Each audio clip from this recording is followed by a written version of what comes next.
liekas, ka mums vajag, ka kāds atgādina par lūkšanu kalendāru katru dienu, vai ne? Vajag. Es jau tā domāju, bet varbūt es domāju, tas būtu pa daudz, bet varbūt, Jo es gribu atzīties, kad es ļoti aizmirstu tik paliekam. Un es vienkārši šodien gribu runāt par atzīšanos, tāpēc es ar to sāku. Un vienkārši stāvēju priekšā tas kalendārs, un tad es reiz arī nonācu pie tādas atziņas, kad mums ir vajadzīgs atgādinājumi. Dieva vārds mums ir kā atgādinājums visam. Jā, vēlreiz gribētu ar jums kopā aizlūgt un tad ķersimies pie vārda. Kungs, Jēzus, paldies tiešām par to, ka tu esi šeit un ka tu mūs esi katru saicinājis šajā vietā. Katru no savām dzīvēm, katram ir savas dzīves situācijas, katrs esam savā dzīves sezonā un savā vecumā un cik ilgi esam jau staigājuši ar tevi. Vai tevi pazīstam vai nepazīstam, kāds pazīst tuvāk, kāds varbūt tālāk. Tēvs, es tiešām lūdzu, kā tavs vārds saka, ka tas nāk, viņš neatgriežas, pirms viņš ir izdarījis savu darbu. Es lūdzu, kungs, ka tu šodien izdari savu darbu caur vārdu, kungs, ko tu ielikt manā sirdī. Kad tu pieskaries katra sirdī, vienalga, kurā sezonā viņš ir, vienalga, cik tuvu viņš tev ir, bet pieskaries vienkārši. Un es lūdzu, ka tu šajā mirklī sabrucini visas iedomības, cietokšanas, kas stāv pretī, kas skatās no augšas, kas vērtē kaut kā augstprātīgi. Tavs vārds saka, ka Dievs stāv pretī lepniem. Tu stāv pretī lepniem, bet es lūdzu katra viena manis dēļ, katra viena dēļ, tas palīdz mums savu lepnumu nolikt malā un vienkārši dzirdēt patiesno no tevis, no sirds uz sirdi. Tavs svētī katru vienu un svētī mūs šajā kopā būšanā. Paldies, ka tu mūs vadi kopā. Paldies, ka tu mūs esi pulcinājis kopā. Jā, Tēvs, un mēs gribam pazīt tev tuvāk, un mēs gribam pagodināt tavu vārdu ar savām dzīvēm, jo mēs esam tik pateicīgi, ka tu mūs esi izglābis, izvilcis no tumsas un nāvis un iecēlis savā valstībā. Paldies par zīmēm, brīnumiem, ko tu dod un rādi. Paldies, Jēzus, ka tas nav tikai tukšos vārdos, bet spēkā un garā, Tēvs. Slāva tev, Dievs, mēs tev pielūdzam. Tas viss ir par tevi, tas nav par cilvēku vispirms, tas nav par kādu runātāju, tas nav vispār par mani vai kādu kalpotāju, tas ir par tevi. Mēs gribam, ka mēs esam Kristus centriski, nevis egocentriski draudzi. Tēvs, šķīsti mūs, tīri mūsu sirds un palīdz, ka mūsu acis ir gaišas, ka mēs redzam no gaismas, caur gaismu, Tēvs, tavā tādā redzējumā, kā tu redzi, Tēvs. Paldies tev, Dievs. Mēs tevi ieaicinām, vienkārši ieaicinām. Svētais Gars, ieaicinām tevi. Un apņemamies neklausīties ar prātu, ar cilvēcīgām ausīm, bet ar sirdi. Jēzus vārdā. Amen. Amen. Jā. Tas, par ko es gribu runāt, es jau pateicu pirms 2 nedēļām, ka es gribu turpināt runāt par sirdi. Un kā Mārtiņš arī teica, ka par labāko draugu. Par labāko draugu, ja man ir labākais draugs, ja tev ir labākais draugs, kā tas ir? Ja mēs, ja mums būtu tādas attiecības, ka mēs viens no otru visu slēpjam, kaut ko virspusīgi parādam, lai tā kā paspīdātu viens otram, nedalamies tā dziļi, bet tikai virspusēji un cenšamies no savā drauga saņemt padomu, bet šis padoms vienmēr ir nepilnīgs, tāpēc, ka viņš nezina visu, vai ne? Un ja mēs savu kungu, savu glābēju, mūsu Dievu saucam par mūsu draugu, tad mums patiesi arī ar šādu attieksmi pie viņa ir jāpieiet. Izkartot viņam visu sirdi, atverot viņam visu, kas tur ir, cenšoties ielaist viņu visā, kas tev ir. Un tāpēc es šodien gribu runāt par atzīšanu. Atzīšanu. Pēdējās 3 vai 4 reizes es esmu runājis tieši par sirdi, un arī šai atzīšanai ir diezgan liela saistība ar sirdi. Un mēs zinām, ka Dieva vārdā mēs varam runāt par daudz lietām, par ticību, par svēto garu, par kristību vai vēl ko. Un es aicinu, ka mēs katrs paskatāmies uz to, kā Dieva vārds ir tik daudzšķautnēns un spēcīgs, ka mēs varam tā kā tāda automašīna vai cilvēku ķermeni, tā kā bioloģijā mums nemāca tikai katru dienu par visu ķermeni, jā, bet ņem kaut kādu orgānu sīkāk par asinsritu un tam līdzīgi. Un ka mēs neskatāmies tā šauri, ka viss tagad ir tikai par sirdi un tam līdzīgi, jā, bet kad mēs esam izņēmuši šo sirdi ārā un tagad viņu vērojam, ļaujam Dievam viņu apspīdēt, lai mēs vairāk par viņu izprastu, lai mēs vairāk saprastu, kas viņi ir. Iepriekš atkal atgādinu, ka mēs esam runājuši, jā, kad Tēva griba uz tevi vispirms ir tieši tavs sirds, ka tavs sirds ir viņam pieder, ka viņš ir brīvs ieiet tavā sirdī, ka viņš ir vienmēr gaidīts ieiet tavā sirdī, kad nekad nav tā, ka tu viņu esi aizvērst ciet. Un kad šī sirds ir tāda, kas ir padavusies viņam. Tāds ir lielais mērķis. Sirds, kas ir padavusies viņam un kas katru dienu grib teikt, Tēvs, mans ēdiens ir darīt tavu gribu. Mans ēdiens ir darīt tā gribu, kas man ir sūtījis, tā teica Jēzus. Ja? Un šeit ir tā lielā nomiršana sev. Nevis savu gribu, bet tavu, kādu tu vēlies, lai es daru.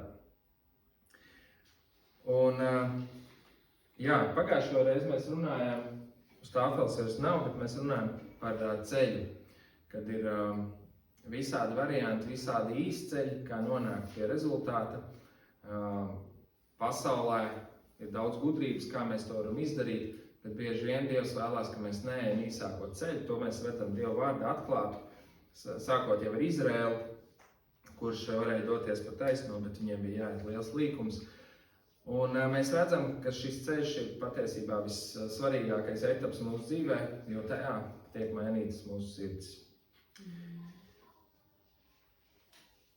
Kāds viens piemērs Jāņa evaņģēlijā 7. nodaļā ir teikts šādi vārdi: Tad viņa brāļi sacīja viņam: aizej no šejienes un ej uz Jūdeju, lai arī tavu mācekļi redz tavus darbus, ko tu dari.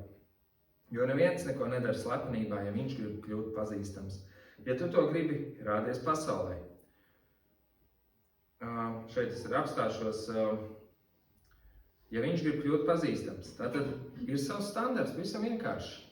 Dari mārketingu, dari zināmu sevi, ej visur, rādies visur, griez Facebookā, liec video, griez šitos te apgriezienus, ja?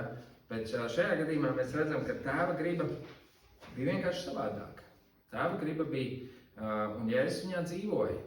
Un bieži vien mana sirds, ja mana miesa, mans ego grib kaut kur iet un rauties un spīdēt un darīt, nemaz nesagaidot šo Tēva sirdi, nesagaidot šo Tēva gribu. Un mums ir jāsaprot, arī iepriekšējās reizēs es sirdi nodēvēju par poligonu. Tātad poligons parasti kā ādažu poligons ir vieta, kur ir īpaši apsargāta.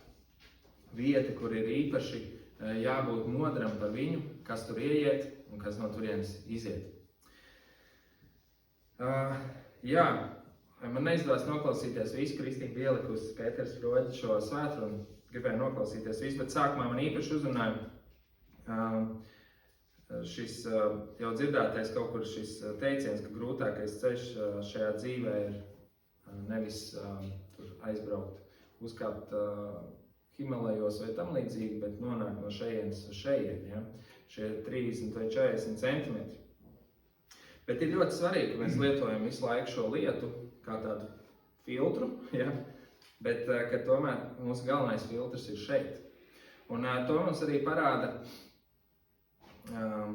visos evaņģēlijos mēs redzam Jēzus konfliktus ar farizejiem.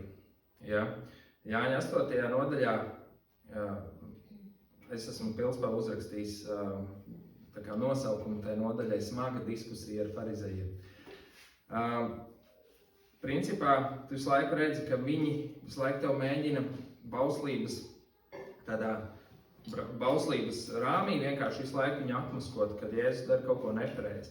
Bet ja arī es tā daru, arī mēs visi tā daram, mēs bieži vien iekrītam tādā bauslības jūgā. Kā piemērs, mēs redzam, ka tātad sabatā Dievs ir teicis, kad nedariet nekādu darbu, bet sabatā drīkstēja būt šī apgraizīšana, ja? Kas tātad daļēji uztais šo cilvēku labā kaut kādā ziņā, ja? Apzīmē.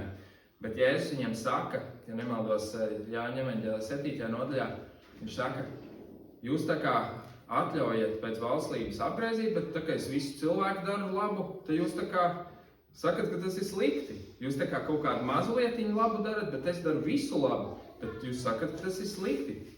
Tātad šeit mēs ļoti labi ieraugam, kur vieni filtrē tikai pēc prāta, bet vajadzētu iet dziļāk. Vajadzētu iet vēl, bet jā, tiešām. Patiesībā šis burts, ja mēs skatāmies, kā Jēzus teica, es neesmu bauslību atnācis atmest, bet piepildīt. Ja? Viņš tātad piepilda arī šo rakstu vietu par apgraizīšanu sabatā. Viņš ir gatavs ne tikai apgraizīt, bet pilnīgi visu cilvēku darīt labu. Bet kur ir pats galvenais tajā mirklī ir vienkārši atzīt, bet jā, es esmu kļūdījies, vai ne? Es esmu kļūdījies, es domāju prāta līmenī. Tāpat mēs redzam par sievu, kas ir pienākta laulības pārkāpšanā. Burts saka, hops, nomētājiem, ja? Līdz nonāk pie Jēzus, un Jēzus caur savu sirdi pasaka, ko viņš no šīs raksturvietas ir, kas tur ir patiesībā domāts, ja? Viņš pēc met pirmais, kurš tad ir bez grēka, un visi aiziet. Un Bībelē ir ļoti daudz labu principi, ļoti daudz brīnišķīgi principi, bet ja tie neiziet caur evaņģēliju, ja tie neiziet caur Kristus sirdi, ja tie neiziet caur tavu sirdi, tad, kā Bībele saka, tu būsi kā šķindošs varš un skanošs žvārgulis. Tev nebūs mīlestība. Šī raksturvieta nebūs skatīta mīlestības gaismā. Un mēs zinām un pasakamies Dievam par savu sirdi, ka tā ir augšām celta, ka tā ir dzīve darīta, bet mēs zinām, ka vēl joprojām ir ļoti daudz kas atkarīgs no šīs sirds stāvokļa. To saka arī Dieva vārds, ja? Un pirms es vēl vairāk ķeros ejam iekšā dziļāk sirdī un šajā ego lietā, mēs zinām, ka Bībele mums rāda, pēc vienas raksturvietas mēs redzam, ka ir divi veidi miers. Ir pasaulīgs miers, tāds virspusējs, ja? Bet ir dziļš miers, kas ir Dieva dāvāts miers. Jēzus saka savu mieru, es jums dodu, nekā pasauli dod. Tātad divu veidu mieru. Un to varētu salīdzināt ar okeānu, ka augšpusē viss tā kā ārdās, bet ir dziļumā tāds pilnīgs miers. Bet arī augšpusē dažreiz viss ir labi. Un ja, es gribu pateikt šāds vārds, ja tev vadīs tā kā tavs miers, tāds pasaulīgs miers, tevi nevadīs gars, bet tavs ego. Tu vienkārši vadīsies pēc tā, kas tev ārēji šķiet pareizi, pēc sajūtām, kas tajā mirklī iedos tādu āršķirīgu mieru. Labs piemērs, protams, ir tāds, ja tu sirdī saņem pamudinājumu kādam pastāstīt par Jēzu, tad, protams, ka tev ārēji sākās nemieris, vai ne? Tev ir tāds kaut kāds nemieris, un ja tu vadītos pēc sava miera, man pārņem nemieris, tātad tas nav no Dieva, un tu ej projām, ja? Tātad nē, tas ir kaut kur dziļāk. Šāds ārējais miers ir egocentrisks miers, bet mums ir vajadzīgs Kristuscentrisks miers. Dziļš miers. Un, lai to izdarītu, mums soli pa solim, kā arī iepriekšējā reizē mēs runājām, mums ir jāļauj piesist krustā savu ego. Savu veco cilvēku, kurš ik pa laikam cenšas pārņemt stūri, kurš vēl joprojām nāk ārā, kurš vēl joprojām grib pasūtīt mūziku. Mums viņš ir jāpiesit krustā. Bet kas ir veids, kā mēs varam, teiksim tā, spēcīgākais ierocis, lai vispār pie tā nonāktu, lai saprastu, kas tad ir šīs lietas? Jā, protams, ir lūgšana, bet mēs redzam, ka lūgšana, Bībele saka tā, jūs varēsiet lūgt, ko gribat kalnus pārcelt, bet ja jums pret kādu ir kaut kas, piedodiet viņam, savādāk tam visam nebūs. Ja? Tātad aiz lūkšanas ir kaut kas nopietnāks, atzīšana, piedošana, kaut kas dziļāks. Bībele saka, jums nav, ja jūs ļaunām sirdīm lūdzat savām kārībām, tātad apakšā tā lūkšana var nestrādāt, ja apakšā ir kaut kas dziļāks, kaut kas ego, kaut kāds paša kārības, kaut kas tāds, kas tur vēl joprojām patiesībā var būt. Es pēdējā laikā sapratis, ka jo tu vairāk tuvojies Dievam, jo vairāk tās lietas nāk ārā. Jo viņas patiesībā izrādās ir tikai kaut kur pieslēptas. Mēs redzam Pēteri. Pēters bija ļoti tāds āršķirīgs savā ziņā, tāds ekspresīvs un viņš apņēmās, ka viņš Jēzu nekad neaizliegs. Un tas bija tāds savā ziņā atkal ārējs, vai ne? Tāda ārēja čaula, jo tad, kad viņš nonāca šajā spiediena rezultātā, viņš vairs viņu, viņš patiešām viņu aizliedza. Bet kāpēc viņš viņu aizliedz? Tāpēc, ka viņš saprata, ka viņš vairs nevar vilkt ārā zobeni. Viņš vairs nevar cīnīties ar savu āršķirīgo spēku. Bet viņš, ja viņa ego tika salauzts tajā mirklī, ka viņš atzina savu nespēku. Kad viņš sāka raudāt. Kad viņš sāka raudāt par to, ka viņš saprata, ka viņš ir aizliedzis Jēzu. Un šeit mēs atkal redzam, ka atzīšana ir visa sākums. Atzīšana ir visa sākums. Mēs zinām, ka mēs nācām pie ticības, tad viss sākās ar atzīšanu. Vainīgs. Es esmu grēkojis. Es pats nevaru. Viss sākas ar atzīšanu. Kristu piedod man, šķīst man sirdi. Un tad mēs kaut kādu paradigmu un visādā rezultātā nonākam pie tā, ka Kristus jau man toreiz piedeva, un tad es kaut kur mauc kā gribu. Varbūt nav tik traki, bet tu vairs neej tik dzīvi, tu vairs tā kā neļauj lūkoties savā sirdī. Un Dieva vārds saka 1. Jāņa 1:9-10. Ja atzīstamies savos grēkos, tad viņš ir uzticīgs un taisns, ka viņš mums piedod grēkus un šķīsta mūs no visas netaisnības. Ja sakām, ka neesam grēkojuši, tad darām viņu par meli, un viņa vārdi nemājo mūsos. Tātad, ja atzīstamies savos grēkos, viņš ir uzticīgs taisns, viņš piedod. Viņš piedod mums katru dienu, viņš piedod. Mēs esam glābti. Mēs esam glābti viņā. Bet kas ir tālāk? Viņš šķīsta mūs no visas netaisnības. Tad ir process. Ja tu atzīsties, ja turpini atzīties, viņš šķīstīs tevi. Es vairākas reizes kaut kādās lietās esmu apstājies tikai tāpēc, ka es atzinu, un tad es sāku ritīgi pats cīnīties to lietu, tā kā miesīgi mēģināju viņu izcīnīt, uzvarēt. Es pārstāju atzīt. Es domāju, pietiks, un ko es tu iešu tur sūdzēties, ja? Tad atceries, viņš ir tavs labākais draugs, no sirds uz sirdi.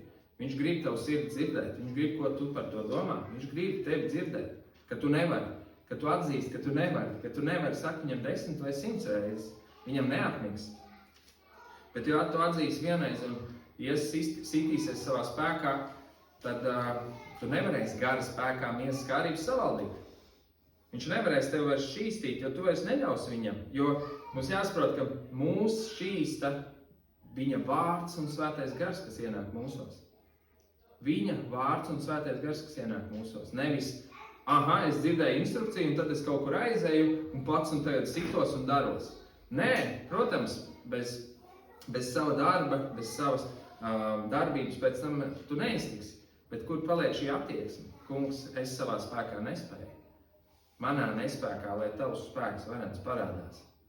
Atdod viņam ieročus. Tāpēc uz ceļiem cīnīšos es, tāpēc, ka es pats nevaru. Tāpēc es cīnīšos un atdošu. Cietoksnis varens iet mums pa priekšu.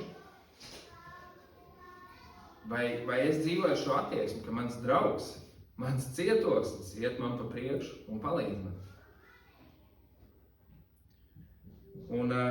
Un nevienā mirklī es arī nesaku, kad nav pareizi pasludināt, jo bieži vien kaut kur velns ceļ augšā kaut kādas lietas, kas pat nav īsti varbūt vairs jāiztiek. Tu viņus jau esi nolīdzinājis un vienkārši šīs domas var nākt. ir svarīgi pasludināt tumsā, pateikt gaismu tumsā un ielējā, bet es teikšu šādus vārdus, bet pasludināt labu veselību, neatzīstot sevis piekopto neveselīgo dzīvesveidu, ir lepnums. Vai ne? Es varu ārēji teikt, jā, tur Dievs svētī man veselību, un Jēzus brūcējs esmu dziedināts, un jā, viss atkāpjās slimības, bet tajā pašā laikā ir tik daudz malku cukuru un ēst katru dienu maķītī. Un tas ir lepnums. Tas ir lepnums, kas vienkārši ir savam draugam jādod. Nu, tā kā ļauj viņam iespīdēt sevi un ieraudzīt šīs lepnuma izpausmes. Un cik forši, ka viņas jau nav nosodošas. Viņas ir kā draugam, kā labākiem draugam, atzīsties vienkārši. Jo Dievs stāv pretī lepniem, viņš vienkārši nespēja runāt savu tavu lepnumu. Viņš jau nevar, jo tu viņu vienkārši nelaidi iekšā. Tas ir kā durvis, šajā istabā es tev nelaidīšu. Jo visās iepriekšējās reizēs, ko es lasīju šo raksturvietu, bet mēs visi atsaktām sejām, Dievu godību redzēdami, kā spogulī topam pārvērst viņu pašu līdzībā no spožuma uz spožumu. Tātad mūsu uzdevums ir atsaktas sejas. Vai tava seja ir atsakta? Vai tava seja ir godīga pret viņu? Un ja viņa ir godīga un atsakta, tad tu esi viņu spogulis. Un tāpat kā mēnesis pats no sevis nespīd, tāpat arī mēs paši no sevis nespīdam. Pāvils saka, mūsos nekā laba nav. Bet, ka viņš spīd uz mums, tad viņa gaisma sāk parādīties mūsos. Mēs spoguļojam viņu. Un tā, ka viņa gaisma sāk parādīties mūsos, un mēs patiesi viņu atsaktām sejām ļaujam, tad izrādās, ka šī rakstura iezīme, ko es vienmēr teicu, es jau tāds esmu, man jau šitajā nevar mainīt. Tad viņi pēkšņi kļūst par Dievs palīdz man. Es tiešām nevaru viņu mainīt. Man nesanāk. Palīdz man. Palīdz. Atzīst. Un Dieva gars un Dieva vārds tev mainīs. Dieva gars un Dieva vārds mainīs tevi viņa līdzībā. Šeit ir vajadzīga ticība, šeit ir vajadzīga paļaušanās. Jo mērķis, Dieva gaismas mērķis tevi ir darīt tevi brīvu, vai ne? Brīvu no grēka, brīvu no saitēm, no važām. Un izrādās, ka šī mana rakstura iezīme, kur patiesībā varbūt sakņojas kaut kādās dziļās bailēs, audzināšanā kaut kur, viņa mani saista. Es esmu limitēts šajā rakstura iezīmē varbūt. Dieva vārds, Dieva gaisma man saista, mani atbrīvo no grēka, no netaisnības, no bailēm, tātad no mana ego. Un ja es netieku atbrīvots no tā, tad tu pamanīsi, ka bieži vien nevis Dievs tev vadīs caur šo nepatīkamo raksturu iezīmi, bet pretinieks. Tev miesa un tavs pretinieks tev vadīs. Baiļu nav mīlestībā, bet pilnīgā mīlestība aizdzen bailes. Jo bailēm ir mokas, kas baiļojas, nav sasniedzis pilnīgi mīlestībā. Tātad mums ir vajadzīga pilnīga mīlestība, kas atbrīvo mūs. Un pilnīga mīlestība ir no sirds uz sirdi. Pilnīga mīlestība var būt tikai no sirds uz sirdi, pilnībā atklātībā. Bet ja nav pilnīga atklātība, ir bailes. Ir bailes, ka es tāds esmu, bet es to Dievam negribu atklāt. Es viņu negribu teikt. Un tad, jā, viņš ir kā zina. Bet es viņam negribu teikt. Ne? Es negribu atzīt un atklāt, ka es esmu tik vājš. Un kur nu vēl cilvēki priekšā? Kur nu vēl cilvēki priekšā, kas pēc tam to visu var izmantot? Pēdējā laikā mēs daudz runājam par slimnīcu. Par slimnīcu. Kad draudz ir slimnīca. Slimnīca daudziem asociējās ar kaut ko sliktu, bet kad es draudzē pielieku šķērsvītu vārdu slimnīca, tad manī nāk tāds patiesa prieks. Patiesa tāds miers, ka šī vieta nav tā vieta, kur man ir jāsteigā ar kaut kādām maskām, bet ka šeit es varu būt tāds, kāds es esmu, ka šeit man izmeklē. Ka manī paliek zem magnētiskās rezonanses, ka manī paliek zem ultrasonogrāfa dievs un paskatās, kas tur viss notiek. Un ja es to ļauju un es nepretojos. Bet es gribu, ka mēs paskatīsimies pēc gada vai 2, kā tā kultūra, ja vide, kur mēs esam, vai viņi paies slimnīcas virzienā, vai viņi paies pretējā virzienā. Es nezinu, kas būs pretējs virziens. Kad visi nāks ar skaistām sejām, sapucējušies, un tad, kā aizies no draudzes ārā, to viss drēbs nost, fiksis sīkiem mašīnām. Un vecā dzīve atsākās.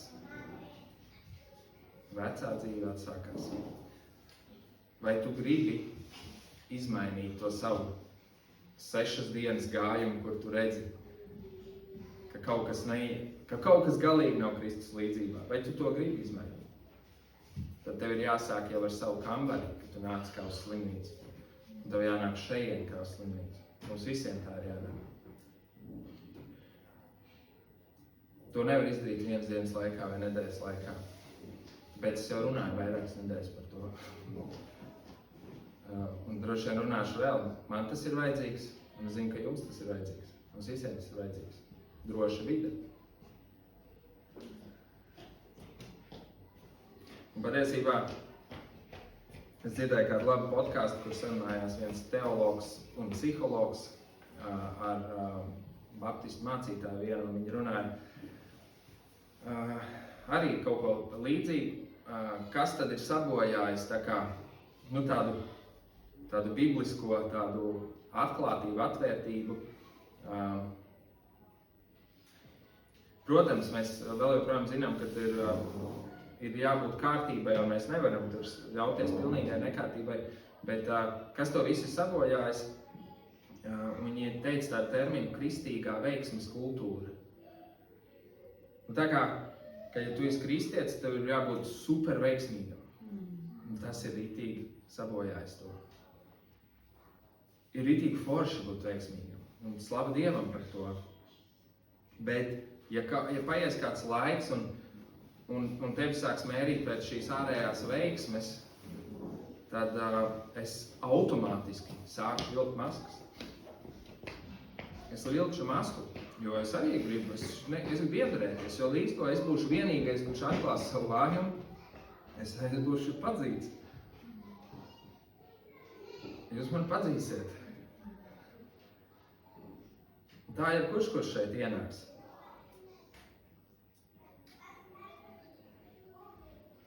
Mēs redzam, ka pasaules princips ir savus bailes aizlāpīt ar labām lietām, ar sasniegumiem, ar disciplīnu, ar veiksmi, ar kaut kādām labām lietām. Vienkārši bet aizlāpīt.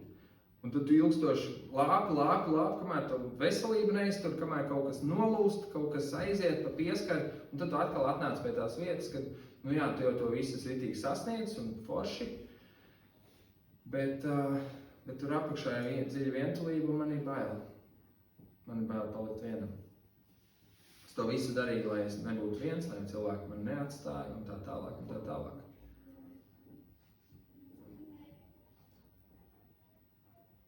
Viss sāks no iekšas uz āru. Atkal iepriekš jau minēju, kā farizejs muitnieks. Farizejs saka, redz kā es, brīnišķīgs, visu daru, ziedoju un tā tālāk, un muitnieks sit savu krūtī. Ak, es grēcinieks. Esi man grēciniekam žēlīgs. Viss sāks no atzīšanas, jo viņas sirds tika uzlūkota kā taisnot šajā mirklī. Un ja tu sāksi no šīs attieksmes, tad tev dzīve sāks mainīties. Varbūt tev būs nepatīkami brīži, ka tu nonāks zem tāda kaut kāda spiediena, bet tev dzīve sāks mainīties no spožuma uz spožumu, no spožuma uz spožumu. Tas nenozīmē, ka tur būs tikai ārējais spožums, bet tur būs sirds spožums.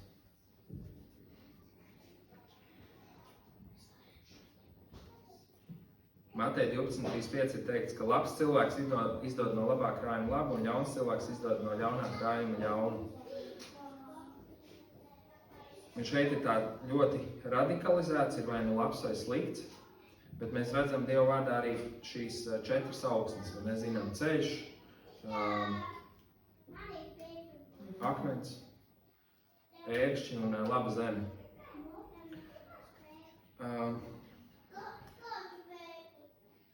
Un tu saproti, ka, ja tu neesi modrs par savu sirdi, Bībele runā sargi savu sirdi, no turienes rasās tavu dzīvību, Bībele atstāja mums daudz pamācības, kā sirdi saglabāt tīru, šķīstu, ja, un viss sāks no šīs atzīšanas. Bet mums jāsaprot, ka nevienā mirklī mēs paši neesam šīs augsnes labotāji. Mēs esam tie, kas dod atļauju, piekrišanu, uzbraukt uz tā lauka vai neuzbraukt. Un pēc tam, pēc tam mēs esam tie, kuriem, teiksim tā, tas, kas tur saplēsts ārā, mums arī tas ir jānones nost no tā lauka. Mums ir kaut kāds darbs jādara. Mums ir jāpasaka nē kaut kādā kārdinājuma brīdī. Mums ir jāspēr šis solis, kad es gribu to atmest vai atbrīvoties, ja? Un ir tāda lieta, kas man uzrunāja, kārtējais pavasaris, un mēs atkal sējam, mēs atkal apgriežam augsni, mēs viņu uzkultivējam, un katru gadu, vai nu tu tur esi audzējis 1 gadu graudus, 10 vai 20, katru reizi iznīcinot nezāles, katru reizi uznāk pēc mazai viens un tas pats daudzums nezāles. Visu laiku, kā tu apmēsi zemi, atkal uznāk. Bet nē, tu vari pamanīt, ka laika gaitā viņš tā kā iekopjās. Teiksim, ja tur bija miljards nezāles, tad viņas palika, 10 miljoni. Ja? Viņas palika mazāk, ja? Bet viņas ir visu laiku. Un tāpēc ir tik svarīgi to, ko Bībele mums māca, lai mēs skatāmies, ko mēs lēžam sevī, ja? Lai mēs atkal nepapildinam to nezāļu krājumu, ja? Lai mēs nepapildinam un lai mēs soli pa solim, gadu audzējot jaunu ražu, ka mēs tās nezālītes ļaujam viņam izdīgt un nocētam. Bet šeit tā atslēga, ka mēs ļaujam viņam izdīgt. Ka mēs ļaujamies. Nevis, kad mēs tā kā slēpjam to lauku, ja, no citiem, ka mēs slēpjam to lauku no Dieva, bet ka mēs ļaujam izdīgt. Ka mēs vienkārši nevis, mēs jau nevaram neļaut, bet ka mēs vienkārši, jā, Dievs atkal redzi, kā sanāca, ja? Iznāca atkal ārā viss kaut kas. Jo viņas nevar izlasīt no augsnes ārā tās nezāļu sēkleņas. Nav iespējams viņas atrast, jo viņas ir nemanāmas, viņas ir tik maziņas, bet viņas var ieraudzīt tikai, kad viņas iznāk. Un šeit atkal par to ceļu, ko es runāju pagājušais. Un tajā ceļa laikā Dievs tev sūta dažādas viņš pieļauj kaut kādas konfrontācijas, kaut kādas lietas, cilvēkus ar rakstura nesadarībām, ja? Un ka tev tās lietiņas iznāk. Bet tas nav domāts, lai tevi notiesātu, lai nosodītu, bet hei, kur raut ārā. Bet labākais, ko var izdarīt, protams, ir izraut ar visu sakni. Un tas ir, ja mēs ejam dziļāk, ja mēs skatāmies, kāpēc man tāda lieta ir. Kāpēc tas nāk no manis ārā?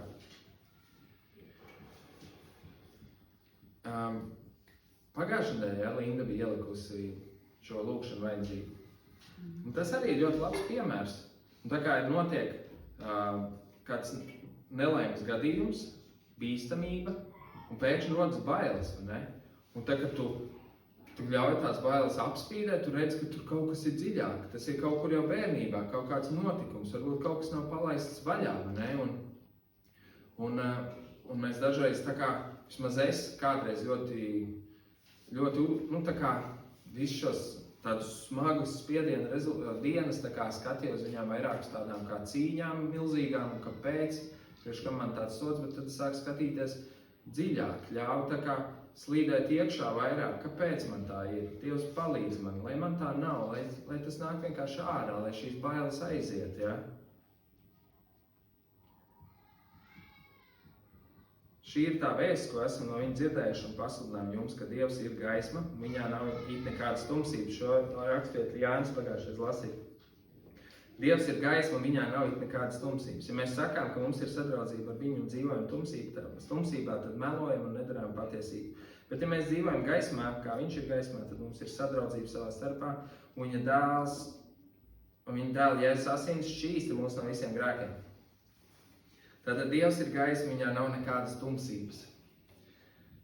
Un ja mēs sakām, ka mums ir sadraudzība ar viņu, bet mēs dzīvojam tumsā, tad melojam un nedarām patiesību. Tātad, ja es ņemam šo farizēju piemēru, ja es saku, ka es pazīstu Dievu, mums ir brīnišķīgas attiecības un Tēvs uz mani runā, bet es patiesībā vienkārši apslēpu tumsu, kas ir manī, vienkārši apslēpu viņu, ja? Tad es meloju un nedaru patiesību.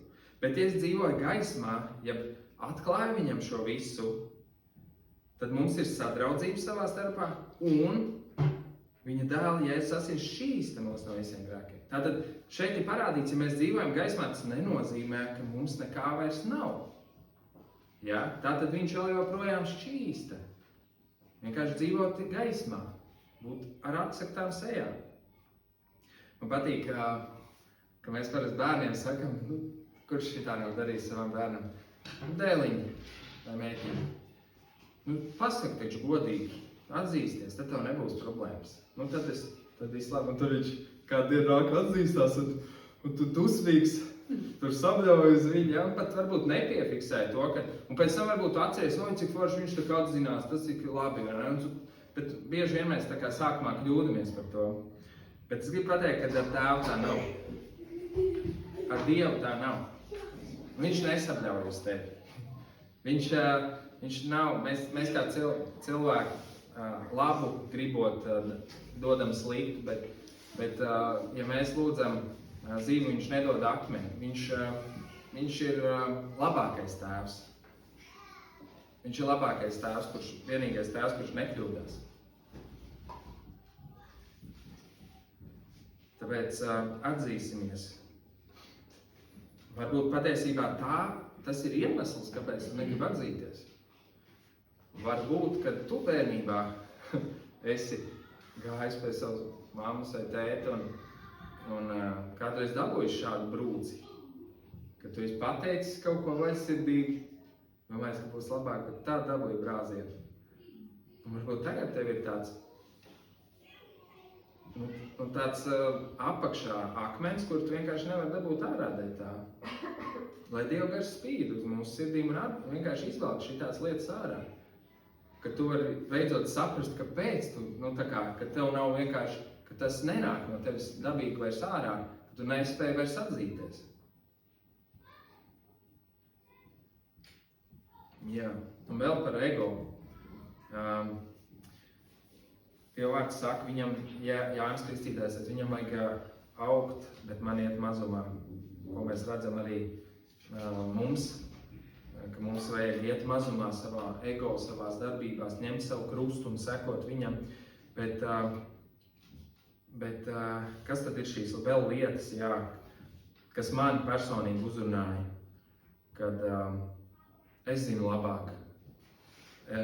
Kā es izskatīšos, Dievs, ja es darīšu tā, kā tu man saki, lai es daru? Ko citi teiks? Vēl dažādi šie paterni kaut kādas lietas. Ja nu es palieku viens, es labāk neteikšu patiesību, būs mazāk cilvēki, būs mazāk ienākumu, un viss šitās te lietas, bailes, kas kaut kādā ziņā ir kaut kur tur iekšā, kas mani var vadīt. Un ko es teicu, ka vienmēr tātad man to it kā cēlo mērķi. Es neteikšu patiesību, lai ir vairāk cilvēki. It kā labs mērķis, tur vairāk cilvēki, bet patiesībā tātad, kāds ir motīvs šim? Kāds ir motīvs? Bailes. Nevis patiesības pateikšana, bet bailes. Bet Jēzus ir tas, kura līdzībā mums ir jāpārvērš, ne? Kā Jēzus darīja? Jēzus pateica par debesu valstību, tad daudzi no viņa mācekļiem sacīja, šie vārdi ir smagi, kas viņos var klausīties. No šī brīža daudz viņa mācekļi atkāpās un vairs nestaigāja viņam līdzi. Jēzus nevadīja bailes vai citu viedokļi. Viņš pēc tam pateica arī, jūs man atstāsiet 12. Viņš teica, nē, tev ir dzīvības vārdi. Bet viņš nebaidījās teikt patiesību, pat ja viņš tika atraidīts, pat ja viņš tika tiesāts, pat ja viņš tika, ka no viņa atkāpās.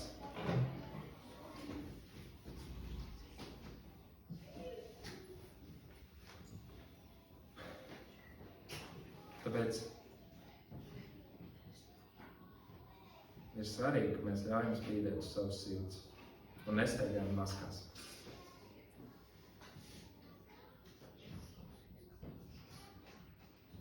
Un es tiešām iedrošinu katru vienu no mums patiesi un godīgi par varbūt ne katru lietu, ja? Bet censties arī katru lietu, kad tu esi sadraudzībā ar savu labāko draugu un viņam pajautāt, kāda ir mana motivācija šai darbībai? Kas mani motivē šo darīt? Kāds ir mērķis? Vai tu tur atradīsi dziļu motivāciju paklausīt Dievam, kalpot viņam? Vai tu tur atradīsi savu, varbūt egocentrisku kādu motivāciju?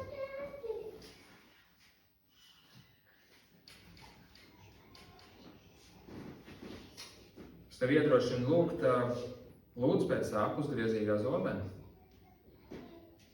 Lūdzu pēc apusgriezīgā zobena, lūdzu pēc sirds šķīstīšanas un ļaujies savam labākiem draugam. Un vislabāk to pēc tam varēs pārbaudīt, ka tevi no kaut kurienes paņems ārā. Varbūt par tevi runās kādas sliktas lietas. Un tad atkal iznāks kādas nezālītes, kuras tu varēsi dot Dievam izraut.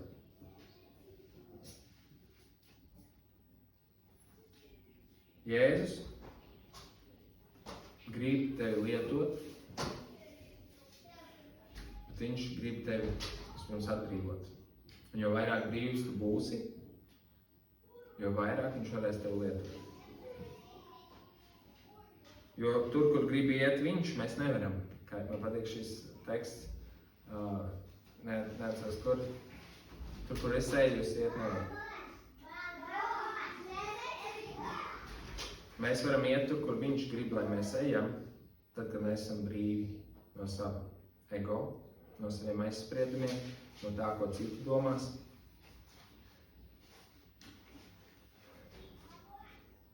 Man liek aizdomāties lielais mācekļu pulks, ko mēs lasām Bībelē.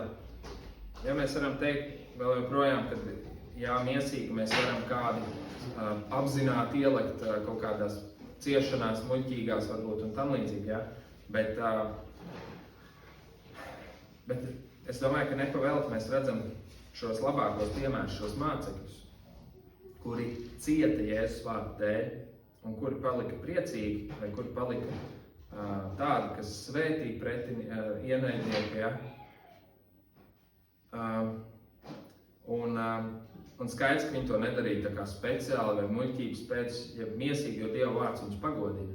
Dieva vārds saka atklāsmes grāmatā, ka tie, kas ir cietuši, tie 140 vai cik tur tie 1000, ja, kas ir mocekļu nāvē gājuši. Bet tas, ko es pamanu, ka šie cilvēki ir tas savā ziņā tāds augstākais piemērs mums kā cilvēki, ka viņi bija tik brīvi no bailēm, no citu viedokļiem, ka viņi tik tālu varēja darīt Tēva gribu, ka viņi bija spējīgi pat paciest akmeņus.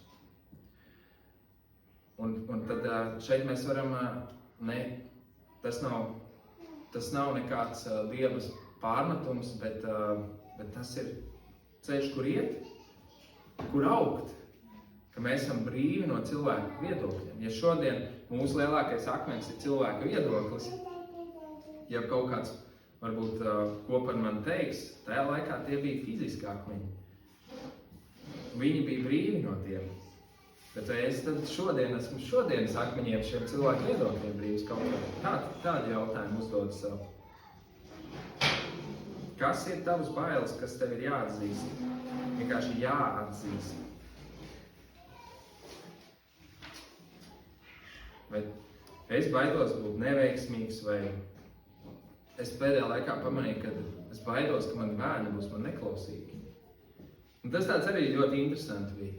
Man vienkārši uznāk bail, ka man bērni būs neklausīgi. Un tad es ņemu visu savās rokās un sāku uz viņiem stingri pacelt balsi par pārāk, kā vajadzētu.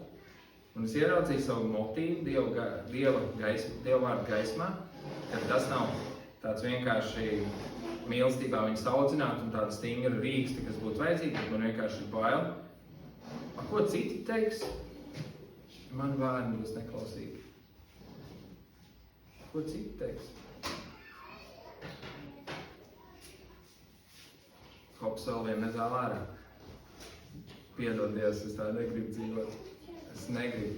Un pēc tam, kad tu satiec savus bērnus, kurš atkal dara šķīvi un greizi, tu jau esi mierīgāks. Es nesaku, tas nenāks atpakaļ, ja? Bet līdz ko tā gaisma apsvīd, ir daudz vieglāk.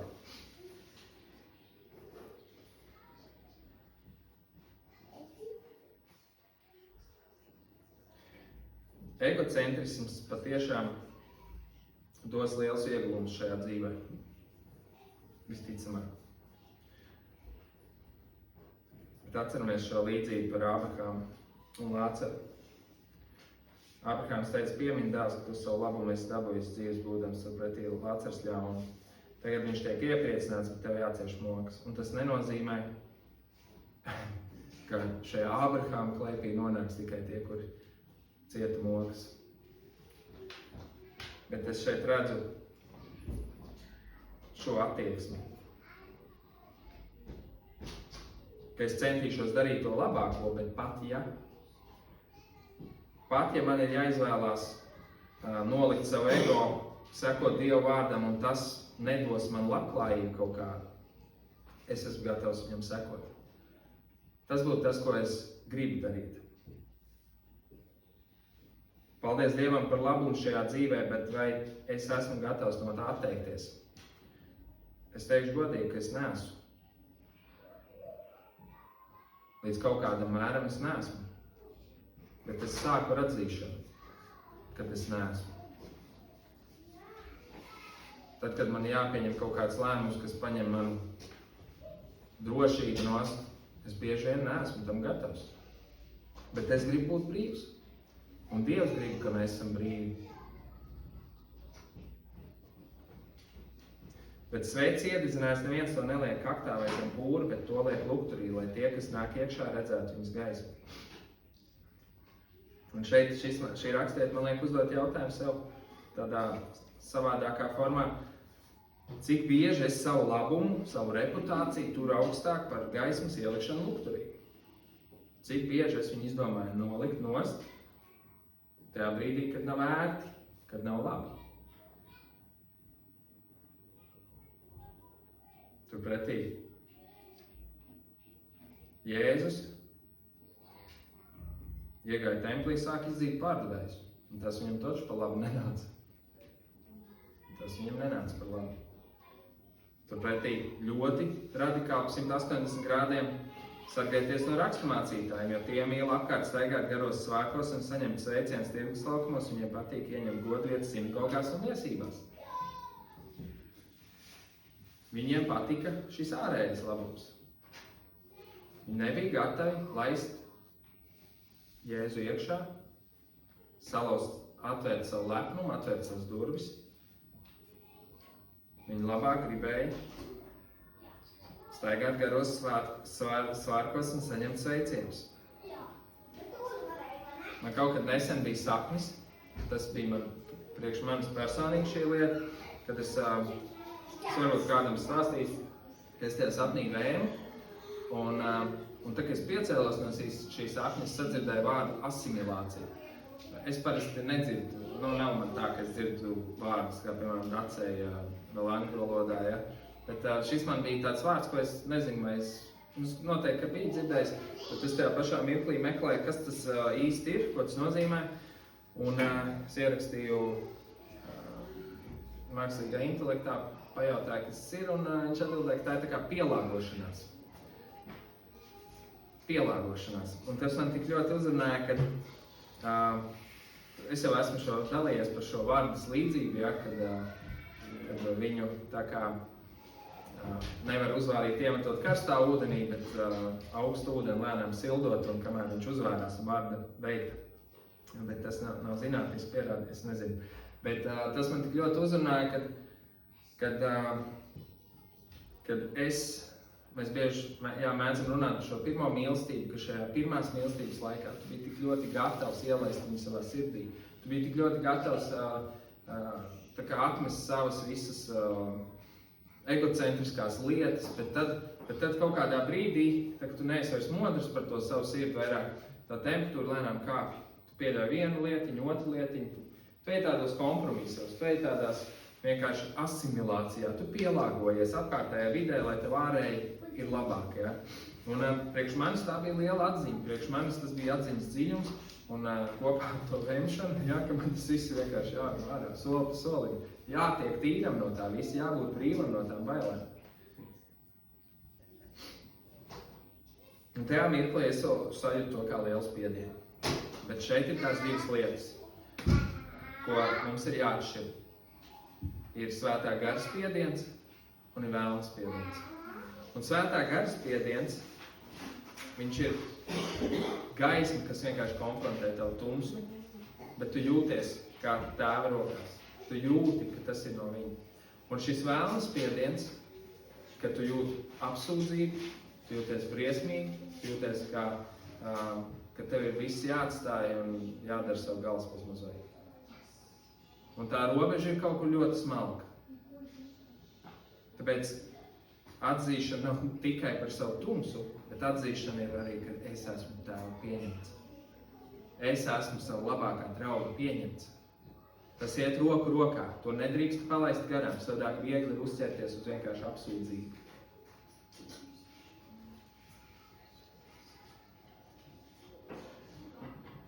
Tuvojoties jau noslēgumam, esiet vārdu darītāji, ne tikai klausītāji, paši sev maldinātāji.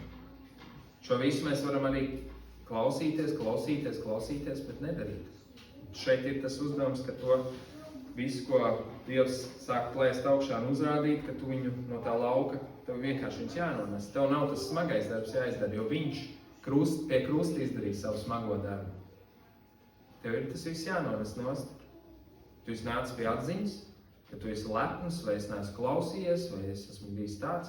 Un tev ir vienkārši jāļauj Dievam kontrolēt to raut ārā, bet tev ir jāpiedalās šajā procesā. Un vēl man patīk šī līdzība no Lūkas evaņģēlija 15. nodaļa. Šis stāsts par pazudušo dēlu. Šeit mēs arī redzam šo līdzību par atzīšanu. 12. 13. pantā ir teikts, un jaunākais sacīja tēvam, tēvs dod man piekrītošo mantas daļu. Tad viņš starp tiem sadalīja mantu, un pēc dažām dienām saņēmis visu, jaunākais dēls aizgājis tālu zemi, un tur izšķieda savu mantu, palaidnīgi dzīvodams. Tātad šis dēls, viņš pavisam vienkārši gribēja būt brīvs no tēva saimniecības, no tēva visas iekārtas un viss, kas tur ir. Viņš gribēja no tā aiziet un savā ziņā viņš tur ir kāds lepnums, es zinu labāk, es zinu, kā ir jādzīvo, es došos un dzīvošu. Ja? Tātad viņa sirds nebija. Viņš nebija ar tēvu no sirds uz sirdi. Mēs redzam, ka viņa nebija. Viņa nebija labākie draugi kaut kādā ziņā. Ja?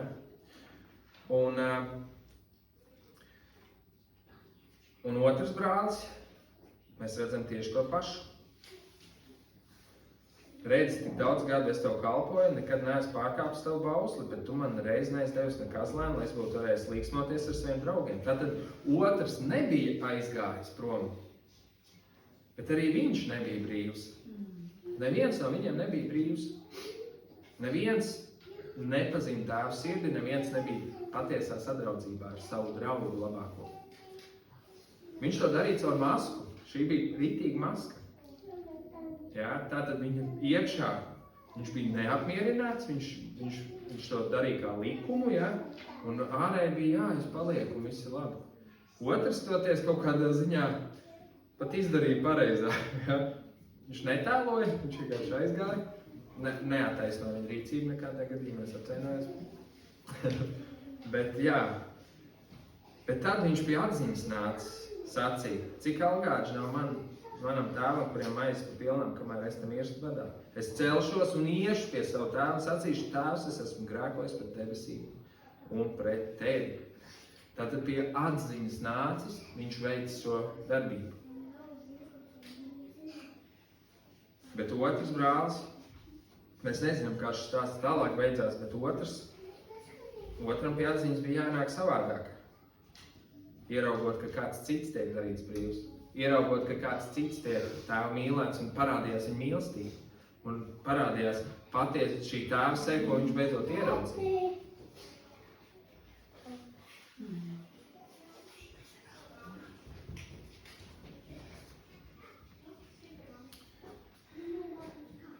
Tā kā jā, mīļie. Par sevi es noteikti sapratu, ka uz savu ego tīrību esmu skatījies visbiežāk tāds salīdzinot seklāk, ka tā ir vienkārši piedošanas trūkums, kaut kur kāds rūgtumiņš. Bet, ja es tā skatos dziļāk, saprotu, ka visas manas darbības es varu ielikt, vai tās ir man ego vadītas, vai Kristus vadītas.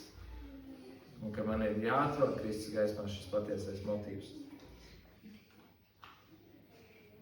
Un to var pateikt tikai svētais gars tevī un tava atzīšana. Savalkot kopā ļauj nedzāru sēklām augt un Dieva gaismai tām apspīdēt. Un atzīšana atraisa Dievu spēku tevī. Atzīšana atraisa pārdabisko tevī. Ļaujies lūgšanai un vārdam, kā arī Anta bija ielikusi afišiņā, kad šo vārdu, kad Dieva vārds neatgriežas, neizdarīs savu darbu. Viņš ir tevī.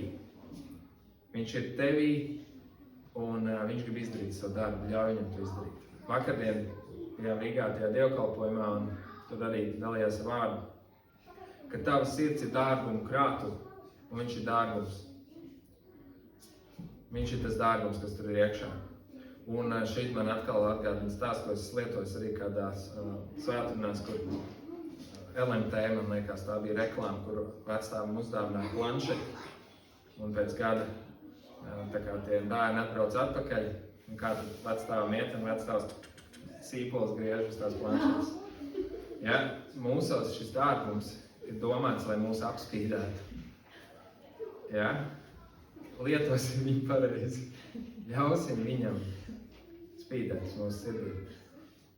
Jo dažreiz mums ir iedod tāda vērtīga manta, bet mēs viņu vienkārši, jā, man tur viss tik piedots, bet tad es laiku cīnos kaut kādām lietām, lieku tās savas maskas un nesaprotu, kāpēc, bet es neeju pie viņa patiesībā un tādā draudzīgā mīlestībā.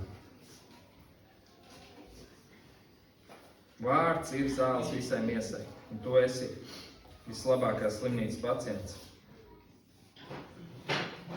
Un es vēl tojoties kādā lūkšanā arī par šo vispār savu sirdi, savu ego, es redzēju tādu cietoksni.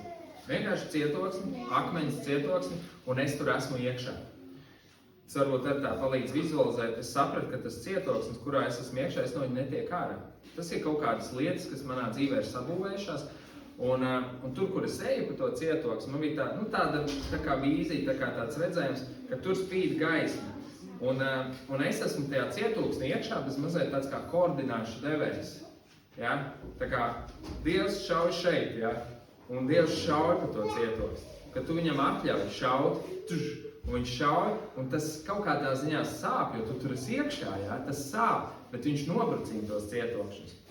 Un tāds uzdevums mums ir dzīves sabūvētos cietokšņus, lēnām soli pa solim kopā ar viņu noārdīt. Ja?